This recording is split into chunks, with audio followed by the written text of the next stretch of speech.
time to look at the other headlines making the news with the help of Gyles, Brandreth and Camilla Tominey. Welcome, both of you. Good Lovely to see you. morning. Well, let's talk about the next step on the roadmap and the fact that we can hug again today across England with loved ones. This comes as Sir Mark Walport, the former Chief Scientific Advisor, a member of the government's Scientific Advisory Group for Emergencies, SAGE, says just because you can do something doesn't mean you should. We are cautiously hugging, but it's, I don't quite know what that means. Yes. Just hold your breath. Exactly. Look, I think don't go mad, but the roadmap stated that there would be an unlocking today. It's happening, so we can now go inside pubs and sports venues can have more people in them and soft play areas can open and we can go to the cinema. And I think we should embrace that while being responsible.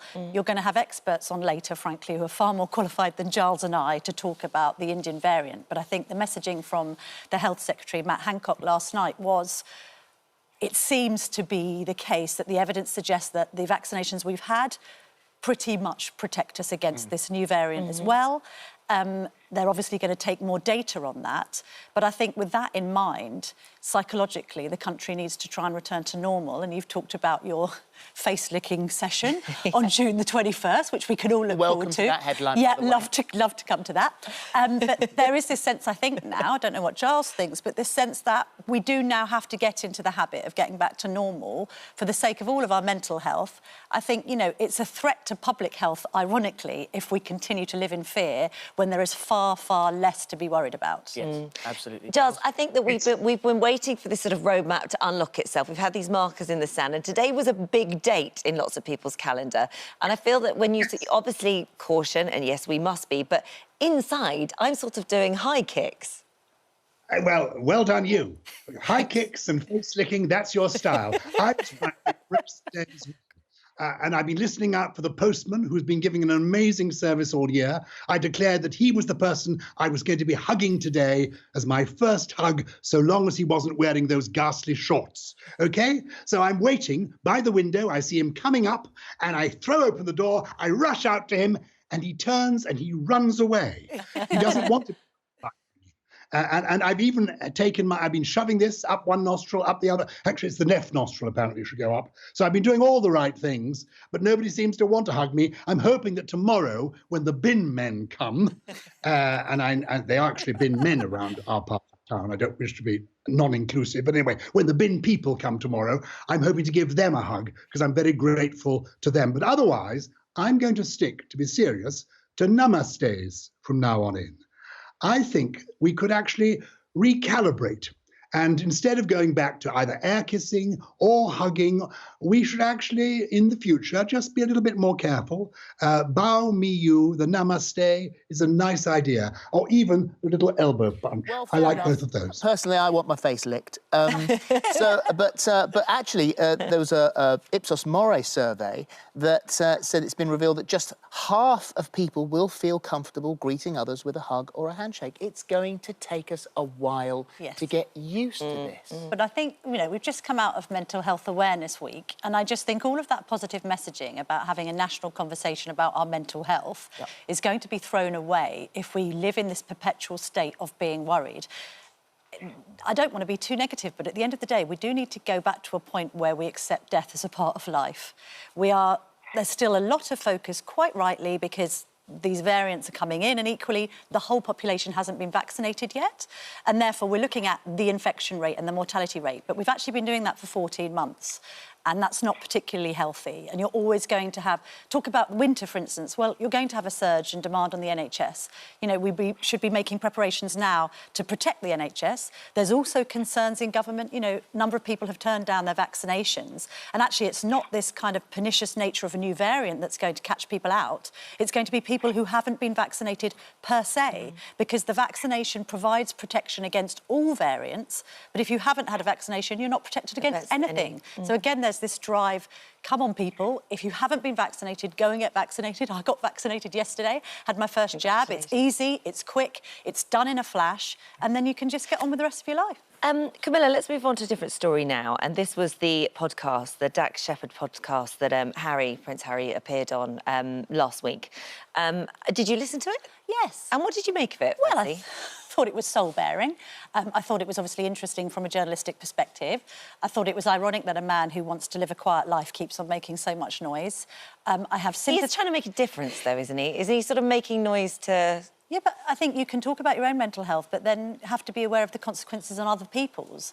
I've had a situation where the Queen's just buried her husband, the father of Prince Charles, and then his son is over across the Atlantic having a go about the way he's been brought up. But I think that's legitimate. I think everyone looks at the royals and says they're actually a bit of a dysfunctional family, and I don't think anyone thinks that Harry had a great childhood, not least in terms of his mother's death, OK? That was awful and it was played out in the public. I'm just questioning what benefit can be derived. I think he's clearly damaged. He's trying to voice it. I thought the podcast was shockingly done. They're dreadful interviewers. They just shut up and let him speak. So I didn't think that was any good anyway. What was interesting is when you listen to the full podcast, you see the headlines. And when he was in the Truman Show, big headline, Truman Show. No, he was fed that line, and then he repeated it. Yeah. So there was a lot that's very unfair. There's stuff today about him saying that the Constitution of America is bonkers. If you listen to the podcast, it's all part of what he's talking about. Yeah. I thought he was incredibly eloquent over mental health. And I went into that podcast thinking, oh, Harry, do shut up. Yeah. And came out of it thinking, good on you. Good on you. He's perfectly entitled, isn't he, to talk about his life and to be very candid when it comes to his own mental health. But he also said he's damned if he does and damned if he doesn't, because no matter what he says, he'll either... The headlines are cruel. There is no support, really, for him whatsoever. Yes, I understand that he's done what he's done, and there are times when perhaps what's been said was not wise, and you don't want to upset your grandmother because she has just buried her husband. But you can't talk about mental health without talking about your background. No, I know, but I think the way that it was couched, I mean, you may think that it was taken out of context, and of course you can't... Not out of context. You can't listen to a whole hour and then... quoted. Possibly, but then if you're also, from a journalistic point of view, getting briefings from inside the palace saying that key people were really hurt and offended... Allegedly. There's so much is allegedly. We don't know what to believe now. Let's Gyles. I think it was quite solidly briefed to the Sunday papers, to be fair. OK. I'll just chip in to say that one of the reasons he's now getting into trouble in America is because of this aside, this small remark that the First Amendment is bonkers, sort of bonkers. Well, the First Amendment is very important to Americans. It's part of their Bill of Rights. It actually enshrines freedom of religion, freedom of the press. Calling it bonkers is not a good idea. No, but Gyles, I've got to say, sorry, he didn't say that. What he said was, when he was asked about it, he said, I don't want to comment about the First Amendment. I've only just arrived here. It's really quite confusing for someone like me. It's a bit bonkers. So that's what he said. You're allowed to say that, surely. Yes, of course he's allowed to say that. But what I'm also going to give you is a quotation from Harry S. Truman. If you don't like the heat, get out of the kitchen. And the problem is, once you become a public figure, this is the world in which you operate. It may not be right, it may not be fair, but if you give a podcast, it's going to end up with headlines because you are who you are. And that's the way it goes. If you don't like the heat, get out of the kitchen. But if you can face the heat, fair enough. There's also an argument that, if you talk about something too much, people go, oh, I've had it up to here with this, and they stop listening. I mean, you've got to be quite selective in what you're saying. If you overdo it and you kind of oversaturate the market, then people do switch off, and then that's counterintuitive to what you're actually trying to achieve, which is to raise awareness of mental health. You don't want to then get to a situation where you're losing sympathy rather than garnering it for the topic that's really important to you. Yeah, no, understood. I still find it just incredibly fascinating to hear him speak, because I guess you've just been watching him since he was a child, sort of growing up with him and never hearing him say anything, and suddenly it's like it's just all there. And as long as he's happy with that, I mean, it's already... Well, he seems to be. But going over to America, the other side of the coin, you could say, is there a degree of exploitation going on? The Americans are rubbing their hands together with glee, knowing that this man is quite damaged, is been disenfranchised from his family. I know they have a living to earn and they're seeking financial independence in America. But, let's just handle all this with care because they've both had quite a difficult time. Neither of them have got particularly good relationships with quite a large proportion of their own families. And then you've got people hosting podcasts thinking, oh, brilliant, well, this will get the ratings up. I mean, we're now talking about it now. Yeah. This was the other thing. We want to be below radar, but we've never talked about them more. Yeah, no, I know. This idea about, I'd like to avoid publicity. Truman Show, however it was taken, they were not in the Truman Show when they were living in Windsor. They were left alone. There was no paparazzi of them or anything. Well, the thing is that when you're in Windsor Great Park or Frogmore, these giant swathes of land which you have to yourself, or you're in the Scottish Highlands, or you're in Norfolk, there's a lot of space for you to be private. Yeah. And he did say in the podcast that, you know, there were. I think Orlando Bloom texted him to say there's a pap outside in a car. You know, well, then you've got to sort of expect that. But you did give up a hell of a lot of space. But also, you're not going to avoid paps in California. Gyles? Well, also, if you know Orlando Bloom, you're already living rather a strange life. So I think the truth is, this one is going to run and run, and it has been for hundreds of years. What great ones do, the less we'll prattle of, as Shakespeare says. Over the weekend, I watched a film about Mrs. Fitzherbert, a film made in 1947 about the mistress of George IV. We've been enjoying this kind of gossip for hundreds of years. That's true. Yeah. How did you nearly run over? He stepped out in front of the car.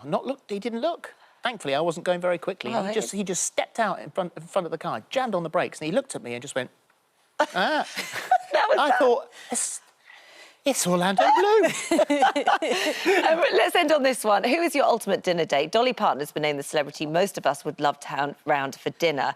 I mean, I can understand that. I think she'd be up there on my top list. Love her. Going round the room, who would you have? Well, the Queen, obviously. Oh, obviously, Just for the goss. Yep. Just for the crack. Yeah. Gyles? Gyles, I think you'd probably be on a few people's list, actually, as a sort of dinner speaker.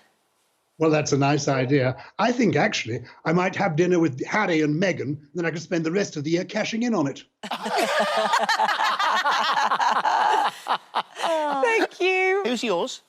Who's mine? Well, yeah, I think probably the Queen, definitely, because of all the stories and so much. So yeah, she'd be up there. What about you? Stephen Fry and Judi Dench. Yeah. Ooh, very I mean, you'd have a highbrow. party. Yeah, I'll have a party. You'd have a party, that's for sure. Thank you, guys. Thank you very much. Thank you.